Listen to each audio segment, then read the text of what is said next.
Talk about it now.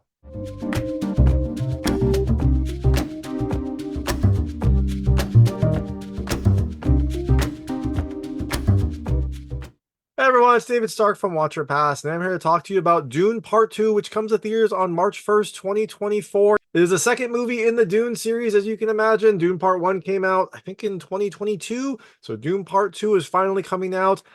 Is this follow-up to the amazing first movie just as good as the original? Is it better? Well, my hot take is I definitely think you should watch it. I really love the first movie, and this movie has a lot of what made the first movie great and kind of ratchets it up a notch.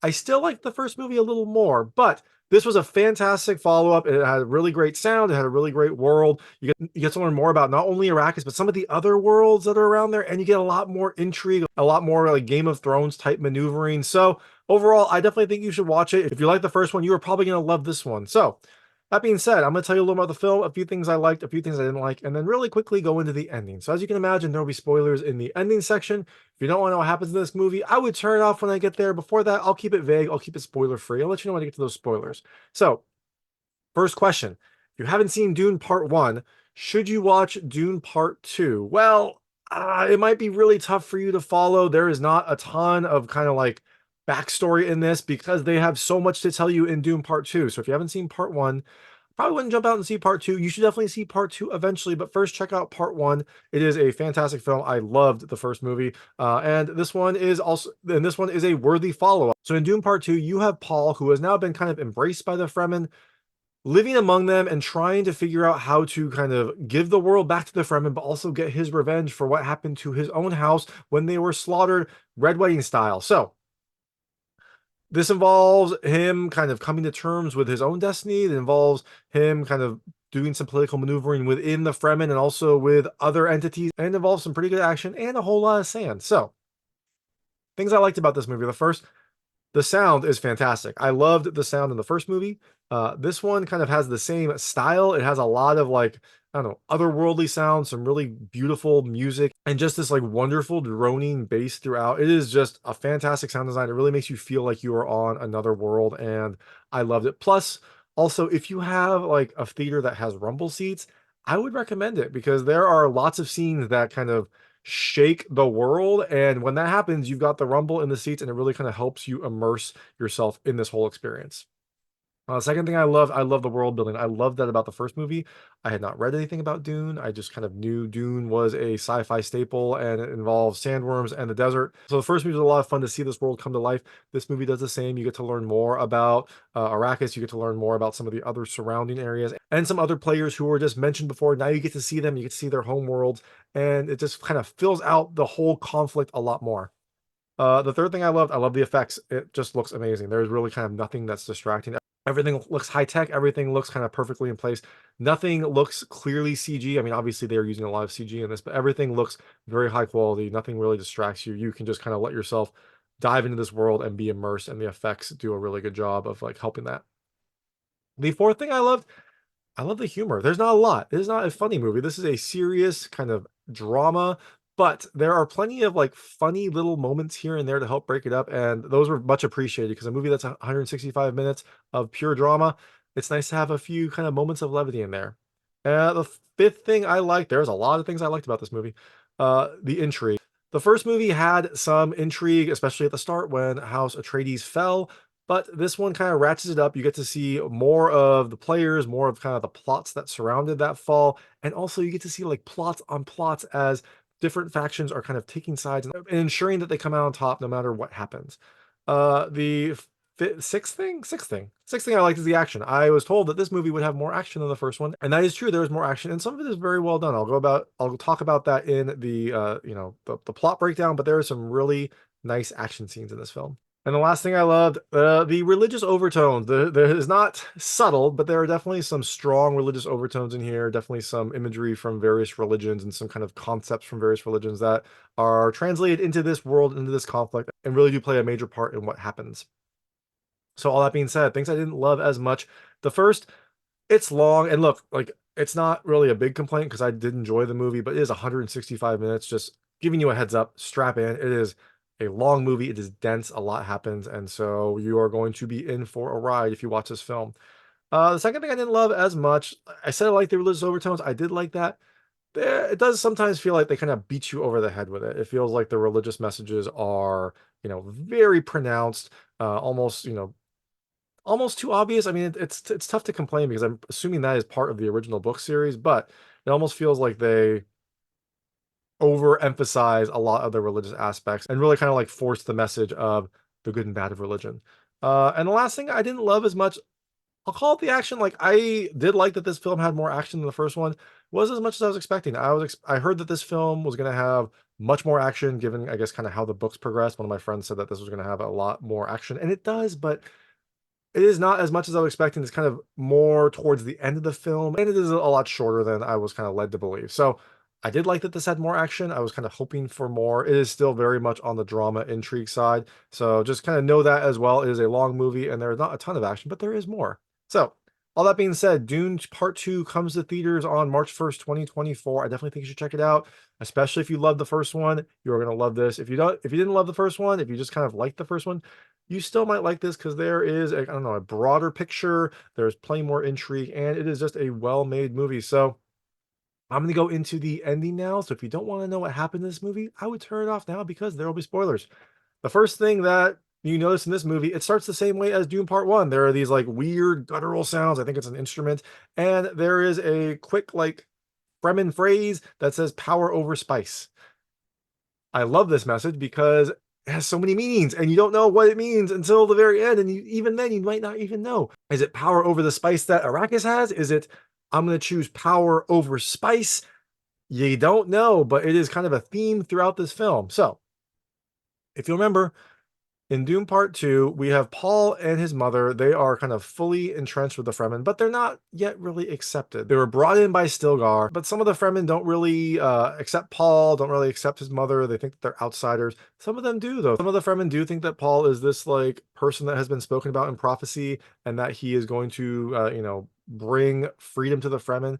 Others think that that is just like old myths and that Paul is just some random outsider. But the ones that do think Paul is the like chosen one, this Lisan Al Gaib, they kind of want to push this forward. And so part of that is Paul's mother, who is a Bene Gesserit, who she's like there's like a secret circle of powerful psychic women that kind of are influencing things in the galaxy, in this kind of universe.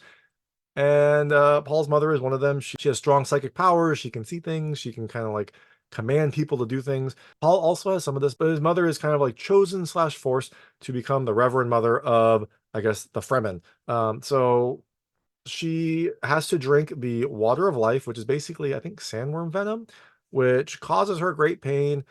Could have been very bad. She could have died, but she is able to survive this, and it also kind of like unlocks some of her abilities and it turns her eyes blue. So I guess that means she's going to be accepted. Like her eyes are now blue, just like the rest of the Fremen because they have exposure to spice. So boom, she is now accepted in this cult. She is now kind of like the religious leader of the Fremen, I guess.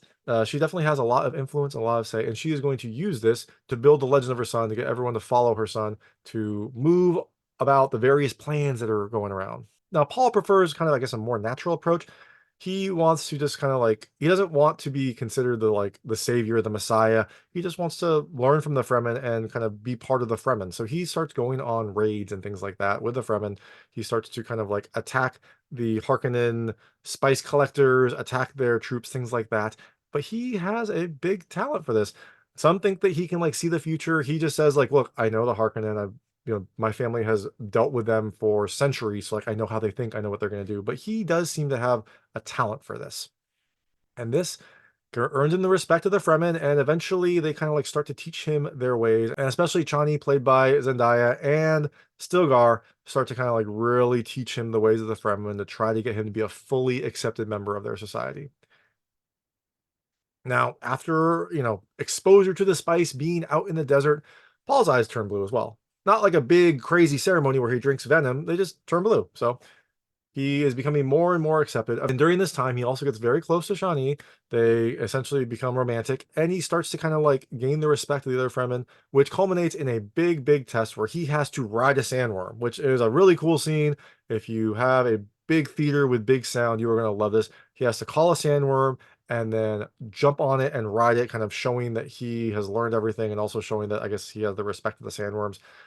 So he is able to do this, and now he is an accepted member of the Fremen. He also gets a name, a Fremen name. It's Paul Muad'Dib Usul, and Muad'Dib is, I think, the it's like this little like prairie mouse. He chooses it to be funny, but they say that, oh, like it's a wise mouse. It kind of like makes its own water. It is like, a survivor in the desert. So they think it's a really great name. Usul is the word for like the base of a pillar. So he is like a pillar of strength. He is wise as a mouse, and he's Paul. So as the Fremen raids continue and the spice production stays low, the Baron Harkonnen decides that the current leader of Arrakis, Beast Rabban, who was played by Dave Bautista, is not the right one. He has several mess ups. He doesn't really do what he was going to say. He doesn't put the Fremen under control. So they install the Nabaran Feyd-Rautha, who is much more brutal, much more crazy, and just overall evil. But he also seems to be smart and more efficient. So they think that he will at least be able to get the spice production back up. Now, when they do this, when they tell him this, you get to go visit his home planet, which I think is the Harkonnen home planet. It is an amazing scene. I loved this scene because their planet, I guess, has a black sun, like a dark sun. So that means that the planet is essentially monochromatic when it's outside. So everything is like white and black, and it is just striking when you see it. Like the contrast is amazing. The kind of like, I don't know, the otherworldly look of it is amazing. And it only happens outside when you got like the light of the dark sun there. Inside, you get to see kind of the full color spectrum, but outside, it is almost monochromatic. It is striking to see. And they did a really good job of like showing this other world and giving you just a taste of this place. But the Baron travels there, tells the Baron that, he is going to be the one going to Arrakis. He is going to be the one that has to put them under control. But during this time, the Reverend Mothers are still scheming. They started this kind of like whole war. They convinced the Baron and the Emperor to kind of attack House Atreides and get House Harkonnen there.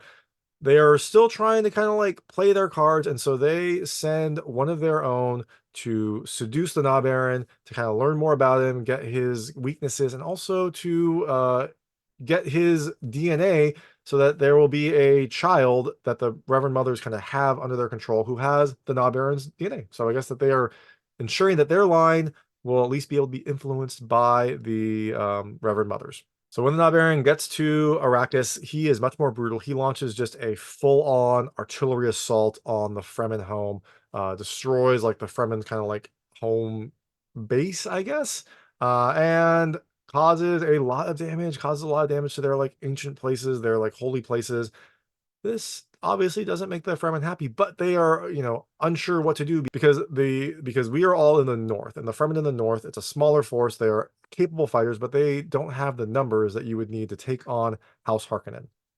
Now, the Fremen in the south, apparently there are millions of them, but they are all the way in the south. They're kind of like in this what is believed to be uninhabitable land. And so in order to really take on House Harkonnen, they would have to go and rally the Fremen in the south to come on up and do a full-on war against House Harkonnen. Now, Paul doesn't want to go south because he has had visions essentially of like, if he goes south, something terrible is going to happen and, millions of people will die. And so he is worried about going south to kind of like fulfill that prophecy.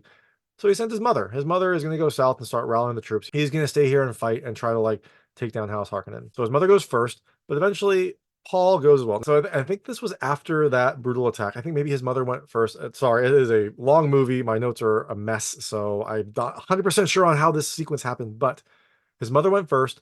Paul goes later. And before this, Paul meets up with his old friend, his teacher, Gurney, who was captured by Harkonnen. I guess they he negotiated his life and was able to kind of like help ferry the survivors from House Atreides back to their home planet. But instead of going back there with them, he stayed on Arrakis and I guess was kind of helping out. He said he was like smuggling stuff in. So maybe he was smuggling stuff in for House Harkonnen, but he was also kind of leading one of the spice collectors. So not sure where his allegiance was, but when Paul sees him during a raid, he meets up with him and kind of instantly trusts him. Gurney is an old friend. He's a mentor. He's essentially family to Paul. And so Paul, brings him into his inner circle. And Gurney tells him some of the secrets that Paul's father told him as well. Gurney knows where the nukes for the house are kept, and I guess each house had an arsenal of nuclear weapons, essentially kind of like mutually assured destruction, ensuring that none of the houses would rise up against the others, because each house had enough nukes to hurt the other houses. Now, Gurney knows where they are, and he shows Paul, who then also shows the Fremen. Now he has access to these nuclear weapons who are on Arrakis. But remember, Paul has had these visions of like an apocalypse, essentially. Now he has nukes. That is probably not a good sign for his overall visions.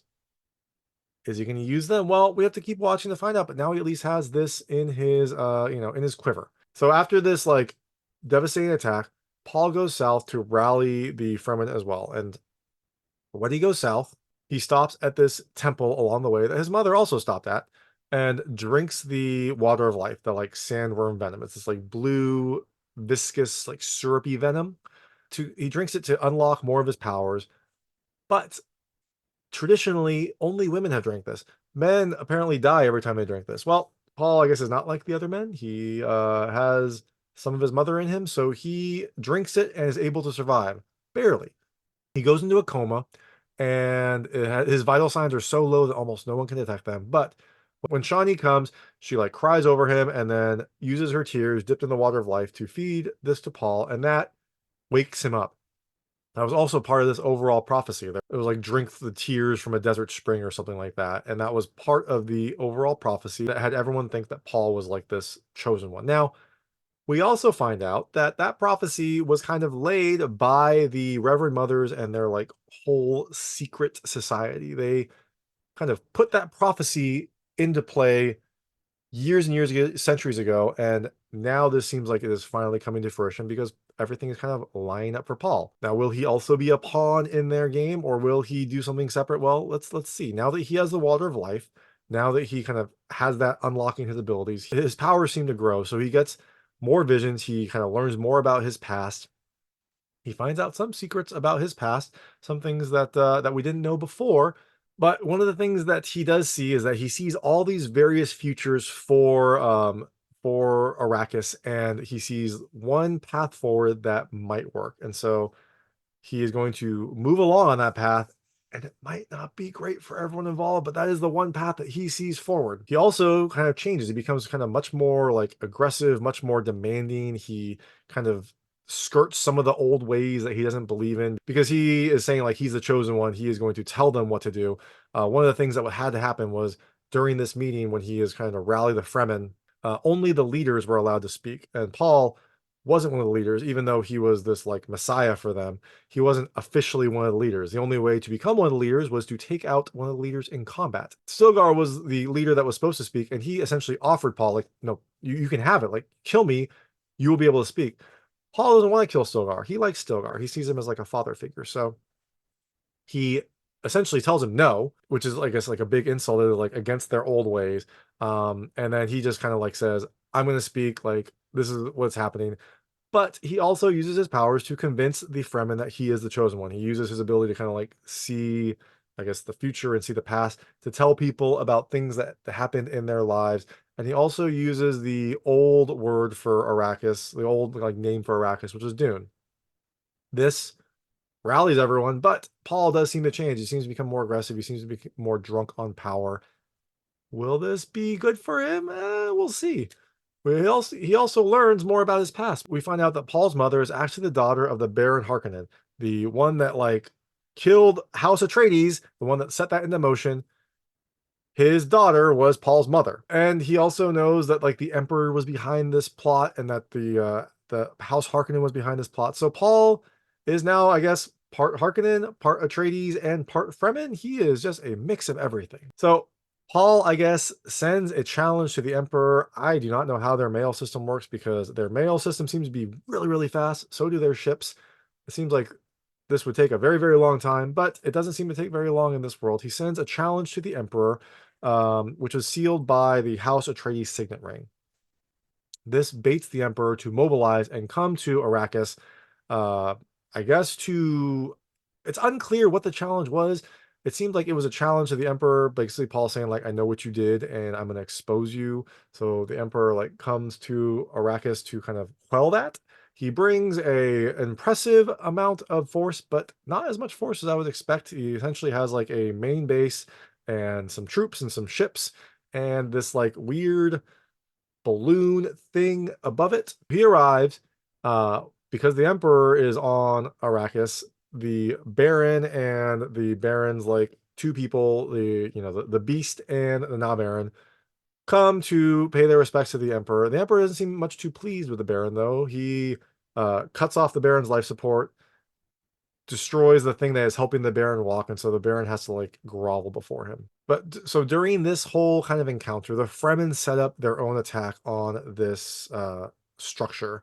They launch some rockets into, I guess, a hill behind this base, which causes like a sand avalanche that, just causes confusion. And it doesn't, I don't think it kills many people, but it causes a ton of confusion. Then Stilgar, who is up in the north, summons some worms, and he and some of his other trusted troops jump on the worms and ride them through the base, which is a really cool scene. You've got like 7 or 8 sandworms all coming like through the base, wreaking havoc, taking people out. Gurney and Chani attack as well. They kind of have attacks from the side, I think, to also take out members of the base, kind of have a multi-pronged attack. And during all this confusion, Paul and some of his troops go and attack the Emperor's headquarters specifically. They get in. The Emperor is being guarded by his elite guards. They're like knights, essentially.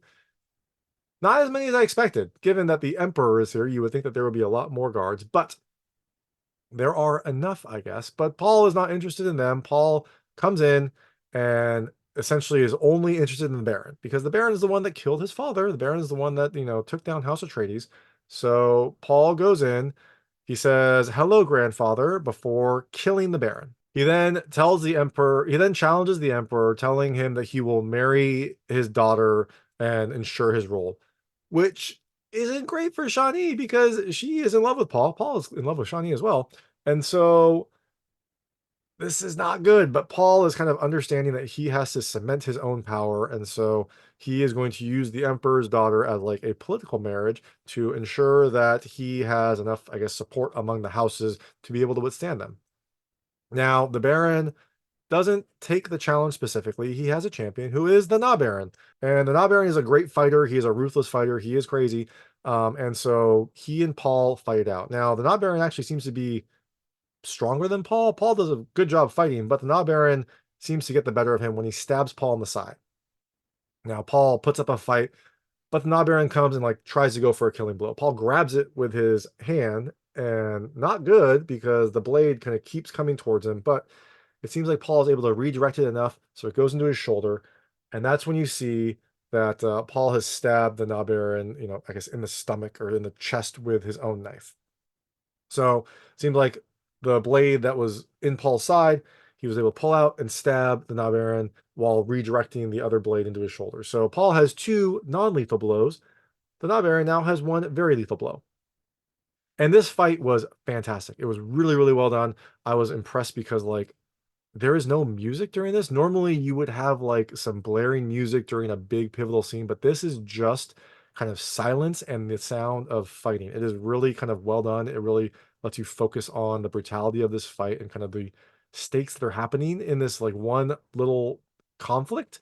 And I just thought it was fantastic. So Paul is injured, but alive. The Emperor's champion is dead. So Paul goes for the Emperor. And before he is able to kind of kill the Emperor, his daughter says, your life debt is paid. You killed the champion. And if you spare my father, I will marry you. So it seems like Paul is going to be able to cement his own rule because the Emperor's daughter is agreeing to marry him. So he is going to kind of cement his power. He seems to agree. So it seems like maybe Paul got what he wanted, but at what cost, right? Like his love is angry at him, as she should be.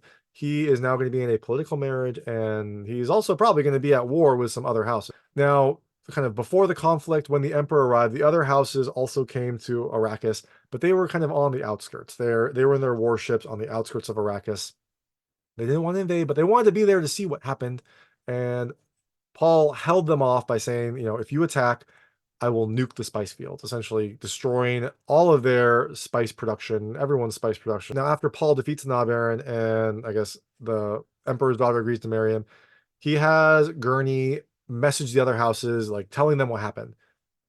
We find out that the houses don't accept his ascension. They don't accept like him ascending to the emperor to be the emperor. And so now he has a choice. Now he has to decide what to do. Is he gonna like fulfill his promise? After this happens, he tells Stilgar essentially to like bring them to the promised land, which I think means like go and attack. And so the Fremen like yell and all board these like warships that the Emperor had brought, and those go off into the sky and kind of like start going into space. So it seems like he is going to now attack the other houses.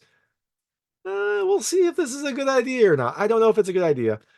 And like I said, he also lost Chani. So after this happens, Chani kind of leaves, and you see her calling a sandworm, getting ready to ride it, and like ride away. I think she just doesn't want to be here. She doesn't want to be near him. And so it seems like Paul has gotten what he wants. He's gotten his revenge. He's gotten his power, but he has kind of lost some of his own identity, some of the things that made him happy. He seemed very happy being with the Fremen, kind of living out there with them. Now he is going to have to be, a head of a house, have the like political stuff that he didn't seem to love, and he has lost his own true love. What will happen next? Well, we'll have to wait for Dune Part 3 to find out. It is, I don't know when it's coming out. I think the script is maybe almost done, so it'll probably be a few years, but I cannot wait. It'll be interesting to see, how the other houses fit into this. Maybe we'll get to see more of like how different they are, and we'll probably get to see a lot more conflict. But that is for a future movie. This is Dune Part 2. Like I said, it's coming to theaters on March 1st, 2024. Definitely check it out. It is a really, really good follow-up to a fantastic first movie, and there's a lot to love about it. So if you do check it out, let me know what you thought. Let me know what you liked and didn't like. Let me know what I got right and wrong. I'd love to hear it. And thanks so much for watching. If you liked this review, please like and subscribe to this channel. It helps me out a lot. Make sure all my new content goes straight to you. Thank you.